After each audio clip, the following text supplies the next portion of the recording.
I'm not here because it was easy. I'm here because I decided that my past would not define my future. And now I want to help you do the same.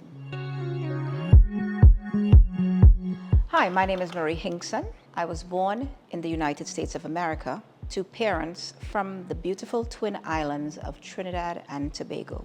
And I am originally from the beautiful state of Florida. I always say to everyone, I have the best of both worlds because I have a blue passport that I can fly into the United States with. And I also have a blue passport that I can come to the beautiful island of Trinidad and just enjoy my family, my friends, and my roots.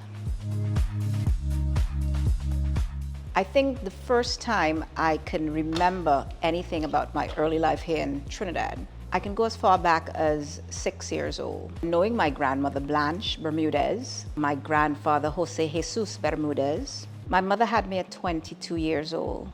And when I was 8 months old, she decided to bring me back to Trinidad because of unforeseen things in her marriage. It was great living in Trinidad. I had family, I had friends, I had a great life living here. I enjoyed the beaches, the carnival, the culture of the island, and I became part of this culture. Even though I was not born here, I became part of this culture, and I loved every minute of it. I left Trinidad when I was 15 years old. I was a little wild growing up. My mother said, hey, I said you to live in America. And she sent me to live with her brother and his wife, who was stationed in the US Navy. I lived in Hawaii for 4 years with them. Imagine raising a 15-year-old and they're 28. That was tough for them. But because they had that military background, I have to tell you, they did a good job. When I went to America, it was difficult because, again, I'm 15. I left my family, I left my friends, everything that I knew of who I was to enter into this totally different country that I didn't know anything about. And it was tough. I didn't like it, but I was determined because I was rebellious. I was determined not to go home to Trinidad until I was my own woman. At the age of 19, I met my first husband. Again, being wild, not listening to my aunt and uncle. They wanted me to go to university after high school. I chose not to. And I married my first husband. He was an American and originally from South Carolina. And I met him in Hawaii because his parents were stationed in the Navy as well. And then I had my son, Clay. He is 34 now. I have a grandson. But Clayton came into my life, and that taught me that I had to grow up because I wanted better for him. And with marriage, my first marriage, it was not an easy one, but I was determined to stay in my marriage. Because, you're coming from the islands and you come from a family who, you don't give up on your marriage, you fight it through. And I did. I stuck in my marriage for 18 years, even though my ex-husband was an alcoholic and mentally and verbally abusive, not physically, but mentally and verbally abusive. I stuck it out. And that made me stronger. And I remember my son saying to me, he's like, Mom, I think it's time. I think it's time for you to end the marriage. Imagine my son at 18 telling me I think it's time. And I actually did. And I ended it because I went through so much. It taught me to be a different person. It made me stronger.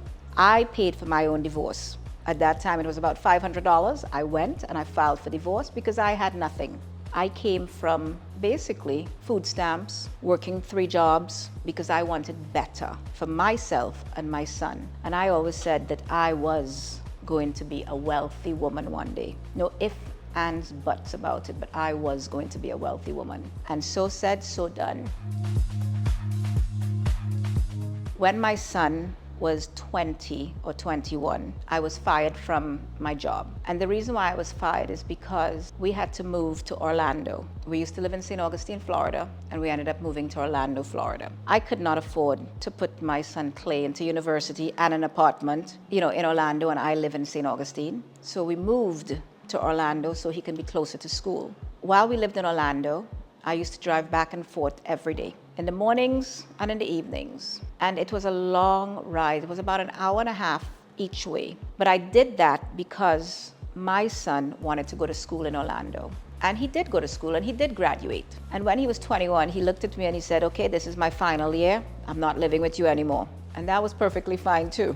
And with that, he said to me, he said, Mom, why don't you start your own business? They fired you, start your own business. And I was like, that's a good idea. I knew the industry, the construction industry. I worked with a company that would do a lot of dust and debris containments. The one problem I had was that I did not want to become my ex-boss's competitor. I do not like to take something from someone they invented or had put together, because the containment industry or the containment business that I came out of was something that was invented by my ex-bosses. And I decided what I will do is sell plastic, because I work with plastic. Plastic is what we use to contain construction sites. If we go on a job site and we do very large projects, we contain the roof, we contain a building with plastic, we shrink wrap buildings. But that's a whole different story there.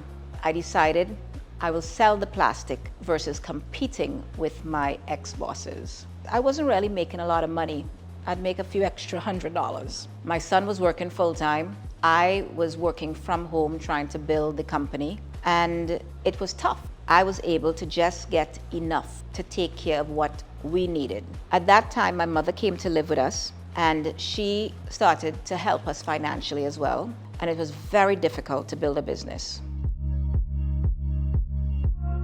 I opened my company November 11th, 2011. I started my business with $110 US. $100 was to open a business account with Chase, and $10 was to register the business in my personal name. And I started from there. And I market the business, and I would sit and make phone calls, and I would call my clients. I would call the contractors, I would call roofers. I would give them information on what I was doing, how my business could benefit them. And it was a process. It took so long. I was becoming so frustrated because I assumed that once I started making phone calls and that people knew me from the past doing business in construction, I would automatically be hired by a contractor. But it doesn't work that way. They knew Marie, but they did not know my company. And I started building from there, and I did a lot of networking. I went to a lot of roofing networking events. I went to a lot of construction networking events. I went everywhere to meet people. I handed in my business cards. I went to different parties and organizational events in order to get my foot in the door to introduce my company called We-ProTec. Along the way, I met my husband, who I am married to today, Anthony Hinkson. My husband is originally from Duncan Street in Port of Spain, but he was a man of integrity, and he was a man who always wanted the best. In meeting Tony, I became a force in the industry. In my industry, I'm the only female minority woman. I work in what you call white America. And Anthony helped me build We-ProTec.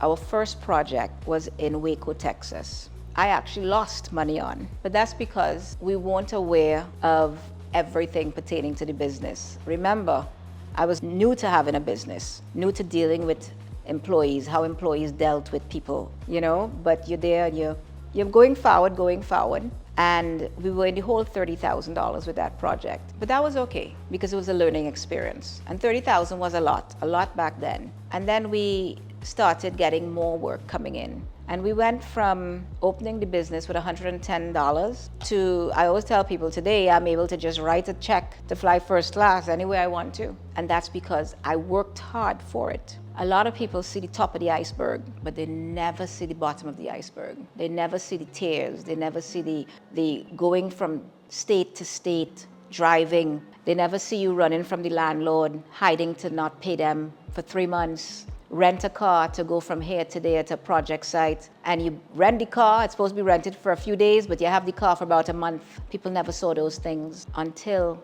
I was able to build the business. And what everybody saw was the successful end of it. As long as you have drive, as long as you have ambition, and as long as you are consistent in everything that you put your mind to, you can do. I always say this, your mindset is where your mind will always sit. So in order to be a successful person in anything that you do, change your mindset. Because if you don't change your mindset, your mind will sit exactly where you want it to be set.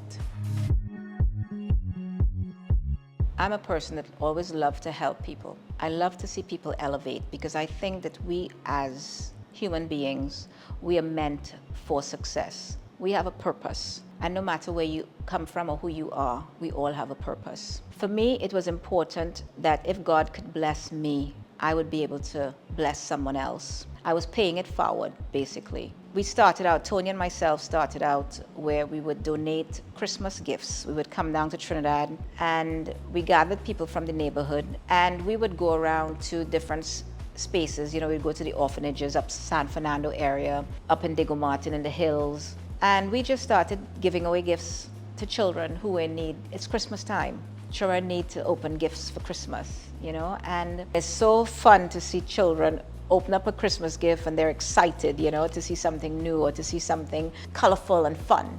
And we moved from doing Christmas gifts to doing school supplies. And Tony and I would actually buy book bags and school supplies and ship them down to Trinidad. And then we'd be at the same house and we would start bagging everything. And again, Jahida and her husband and a group of friends, and we'd all go out and start giving away book bags. And from there, we moved to doing things on a larger scale. And one year I came to Trinidad, or I shipped down to Trinidad, almost 200 boxes. And we decided what we will do is open up an organization or a non-profit organization and called it the Bermudez-Hinkson Foundation.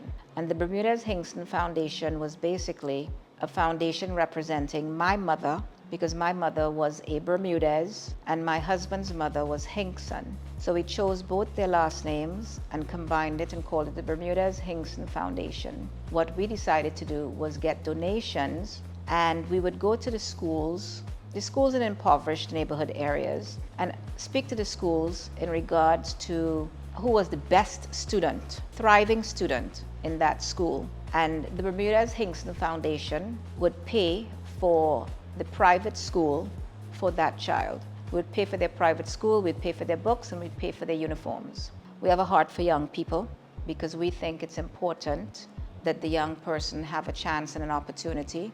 They're the next generation. And with that, we try to help the best that we can.